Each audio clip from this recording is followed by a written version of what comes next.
Good afternoon, Heart Failure. I'm again experimenting with all this different stuff. I'm using a completely different way of doing these little films now. I've stopped using the camcorder on the computer itself. It takes ages doing it that way, whereas I'm using an iPad here, and that is not only decent quality, but I'm saying that I'll believe it when I see it on YouTube. That's the thing. So what have we got? Well, first of all, it's been a big week in the history in the world of cardiac care, hasn't it? It's been a real big week this week, because I'll put a link on this in fact I'll do it as an announcement. I want to do it as an announcement. It's that important. This week a massive big meta-analysis was published of all of the evidence to do with saturated fats and heart disease, and what they've discovered is there's no demonstrable link. Now, the traditional message of the healthcare professionals to the population at large has been that you should cut down your intake of cream, cheese, red meat. And what it's turned out is that although it may well be true that these things are bad for you, the evidence does not point in that direction. So it looks as though there's a question mark over some of the main lifestyle advice that people have been offering to the general population. This is big. And there were 600,000 people in the study. You know, this is large.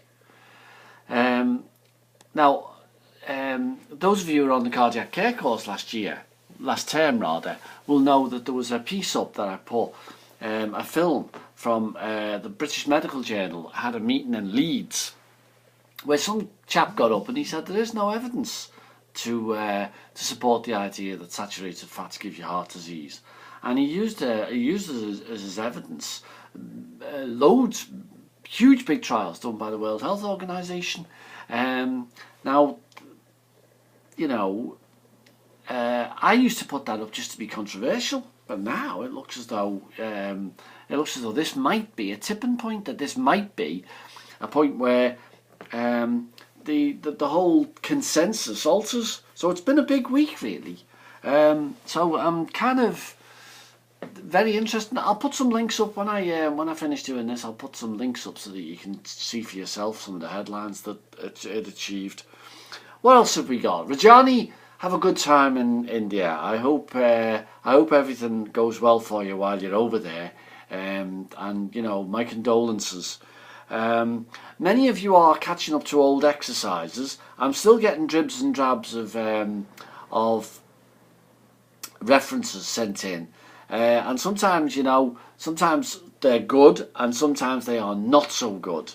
And really, especially those of you in Saudi Arabia, you should make an effort to get your reference lists perfect.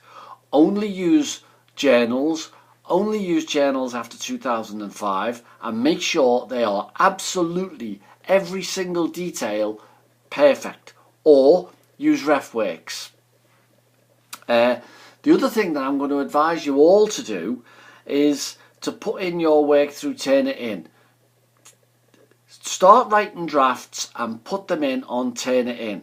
And when you put them in on Turnitin, take a look and check through the system to see what your similarity score is, because particularly those of you who are going to be doing your work from Saudi Arabia, this is really important. If I can turn on the similarity measurer, and it will show me if you've copied and pasted something from a journal, and it will show me where you've got it from, what percentage of your essay has been brought in from impermissible sources. And, you know, beyond a certain percentage, I will have to take an attitude to you. So go in, put some work in through Turnitin, and find out what your similarity score is. And if it's high, start to put it right. You know, there were some very, very high similarity scores generated by the course last semester, and I don't want that to happen again.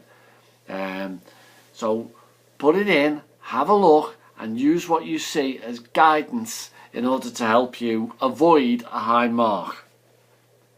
We've got people who are still catching up with old exercises. This is a bit confusing to me. Sometimes, I think we're on the current week, and then someone will hand me a piece of work in from week 2, which is okay. It's not actually obligatory on the course to do it, but to me, if I often seem a bit blank in my replies, it's because I've moved on. Marlene tells me that she's had a good idea for her essay, and I had a little look at what the idea was, and I think it's good too. Well done, Marlene. Marlene, by the way, only ever seems to work on nights. The only ever correspondence I get off Marlene is when she's coming home from nights, absolutely worn out after a night as a busy paramedic, and she's about to go to bed. But you stick with it, girl. Irene, the only other thing is I got a tormented email from Irene over in Saudi Arabia there saying, Chris, 2 weeks ago I sent you work for on the 11th of March and you haven't replied. Well, sorry Irene. Sorry Miss Irene. The thing is, sometimes I think I've replied and didn't press the send button or something. And sometimes I just miss it. Look, I've got torrents of this stuff coming at me from all angles, and sometimes I miss stuff. If I've missed any of your stuff, can I apologise heartily? It's not something that I mean to do, but it's just something that every now and again is almost inevitable. Anyway, good to speak to you all again. If I don't hear from you till next week, I shall assume that you're perfectly happy with everything and everything's working and you couldn't be happier students. Start sending me your drafts and put them in through Turnitin. Bye everybody.